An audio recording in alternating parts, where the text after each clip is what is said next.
So as we start discussing the Canopus-Class battleships, we're going to open with a bang. Let's talk about the fascinating story of HMS Canopus.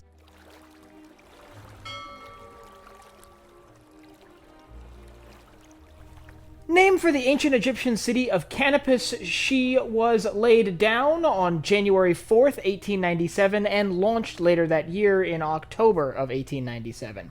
Having been fully completed in 1899, that same year, she joined the Royal Navy. As she joined the Royal Navy, she was dispatched to the Mediterranean Fleet, where she saw her first tour of duty. However, the following year, in November 1900, she was brought to Malta for refits, and in May of 1902, she visited Palermo in Italy for a celebration tied to King Victor Emmanuel, who, by the way, was the King of Italy. In December of 1902, she finished her service with the Mediterranean Fleet and was brought back to the United Kingdom in April of 1903, where she once again went in for another refit. Now, this is a fairly significant refit, seeing a lot of her systems modernized and upgraded to be on par with more modern warships. Now, by the middle of 1904, she had finished these refits and was back in service. However, on August 5th, 1904, she rammed the British battleship HMS Barfleur in Mounts Bay. This collision did minor damage to both vessels, but nothing really that significant. In 1905, she was finally put to the position that she was sort of built for, the China Station. In May of 1905, she was assigned to replace HMS Centurion, which is a battleship operating with the China Squadron.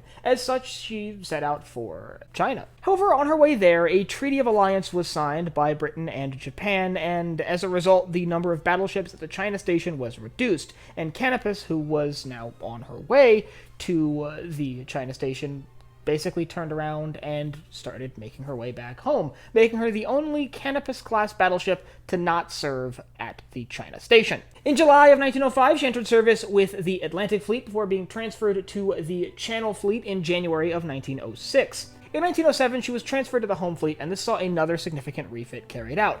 During this refit, her fire control systems were modernized to be on par with that of post-Dreadnought battleships. From 1909 to basically 1914, she would be handed around between different elements of the Royal Navy's Home Fleet, serving in different corners of the United Kingdom. However, with the outbreak of World War I, a lot of that changed. In August of 1914, as war broke out, she was assigned to the 8th Battle Squadron and placed in the Channel Fleet. However, later that same month, she was sent to the Canary Islands in the Atlantic to protect British interests there. In September, HMS Albion, another Canopus-class battleship, relieved the Canopus of that position, and she was transferred to the South America Station based out of the Falklands. There she would play maybe her most historically significant role. It's also worth noting that on her way to the Falklands, she almost had a run-in with a German light cruiser.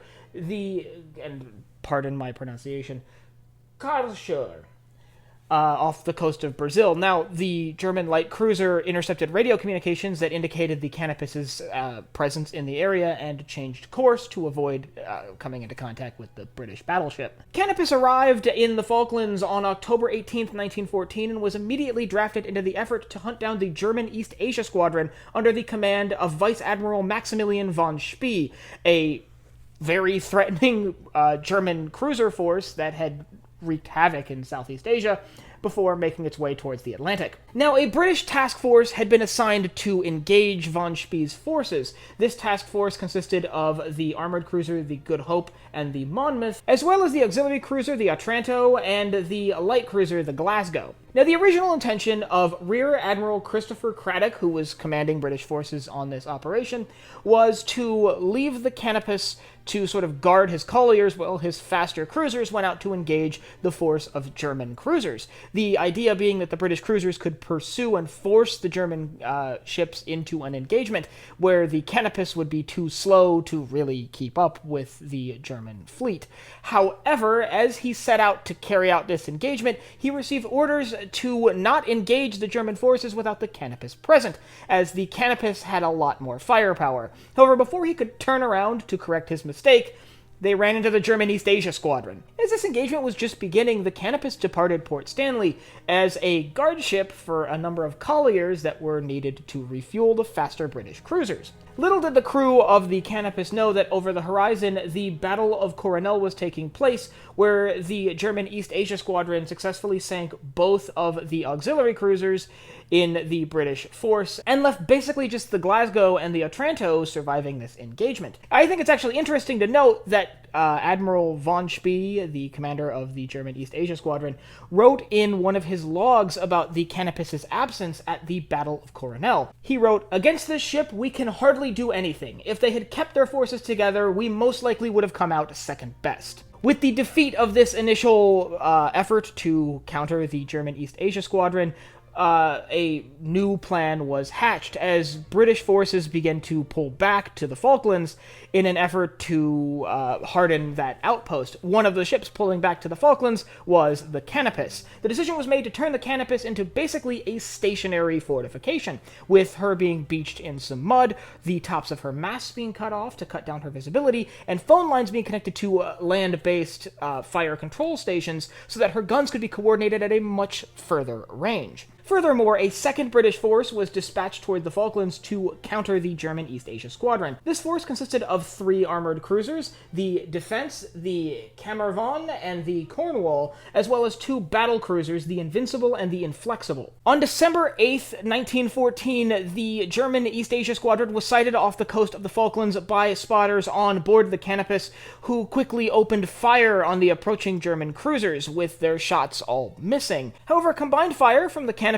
which is now serving more as a shore installation, and the British battle cruisers quickly turned back the German force. However, at this point, the mobile ships in the British flotilla at Port Stanley put to sea to pursue the German ships. The resulting battle would see the destruction of most of the East Asia Squadron, with the only survivor being the SMS Dresden. Meanwhile, the British would come off in a relatively positive place, with their more capable battle cruisers having made short work of the German light and armored cruisers. Following this engagement, the Canopus was removed from the mud in Port Stanley and dispatched to the Mediterranean, where she would take place in the Dardanelles campaign. On March 2nd, 1915, she would take part in the second assault on the Turkish forts at the mouth of the Dardanelles, with the intention being to break the defenses in the area so minesweepers can move through there and clear out the mines that the Turkish forces have laid in the strait. Assisting the Canopus in this effort would be the pre-dreadnought battleships the Cornwallis and the Swiftacher. The Canopus and the Swiftacher were focused on the forts at Dardanelles,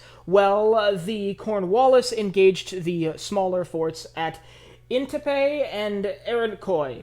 I'm sorry for the pronunciation. During this engagement, Turkish shells actually did score some pretty good hits on the Canopus, damaging one of her funnels and the wardroom at the stern of the ship. This fire ultimately forced the Canopus and the Swiftacher to withdraw from their initial attack, while the Cornwallis had to swing around to engage targets that the 2 other pre-dreadnought battleships were unable to engage. Ultimately, though, it was believed when these 3 warships withdrew from the straits that enough of the land-based installations had been disabled to allow a nighttime minesweeping operation to be carried out. However, when minesweepers tried to move in the following night, they were basically riddled from coastal installations and forced to withdraw. On March 8th, another attempt was made at opening the Dardanelles using the Canopus, but this time she was supporting a much newer battleship, HMS Queen Elizabeth. Another attempt will be made on the 10th, and this one would involve the protected cruiser, the Amethyst. Interestingly, the objectives of that assault were to knock out the searchlights along the coast to prevent Ottoman guns from being able to be effectively targeted at night,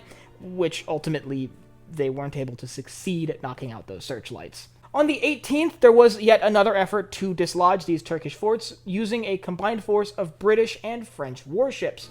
This included several battle cruisers, as well as Queen Elizabeth and the battlecruiser the Inflexible, which you might remember from the fighting in the South Atlantic. This initially looked like a success, however, withering fire from coastal batteries would ultimately do significant damage to the British battleships the Agamemnon and the Inflexible, which is actually a battlecruiser, my mistake. And then the key French battleship, the Beauvais, struck a mine and all hell broke loose. The French ships began to retreat while the British ships remained engaged to the Turkish coastal batteries, and eventually British forces began retreating but taking heavy losses, with the Inflexible striking a mine and taking significant damage, and the battleships the Irresistible and the Ocean having struck mines and both sank. Ultimately, the Canopus, after that, was tasked with escorting the now crippled Inflexible to Malta to undergo repairs. Following her trip to Malta, the Canopus returned to the Dardanelles, where she participated in the blockade of Smyrna and assisted in the landings that were carried out on April 25th, 1915. She would continue supporting British and Anzac forces throughout the rest of late spring into early summer, before being withdrawn from that in May, pulling back from the Dardanelles, during which, by the way, she encountered U-21, a German U-boat, which would go on later that day to sink the battleship the Triumph. Following the Dardanelles campaign, she was pulled back to the United Kingdom, where many of her weapons were removed, and she was turned into an accommodation ship, a role that she would fill for the rest of the war. By the end of the conflict, it was decided that, like many of the older Majestic-class battleships, the Canopus had found her end as a British warship and was put up for disposal in April of 1919. The following year, in February of 1920, she was purchased, and she arrived in Dover that same month for scrapping, ending the long and eventful career of HMS Canopus. If you'd like to learn more about her sister ships or what made these ships so unique from an engineering standpoint, I'll leave a link up here to a playlist I've built all about the Canopus-class battleships. And remember, if you enjoyed this video, to head down below, hit the like button, the subscribe button, and the bell icon so you get notified when I upload new videos. So for Barbettes and Binnacles, I'm Colin, and I will see you next time.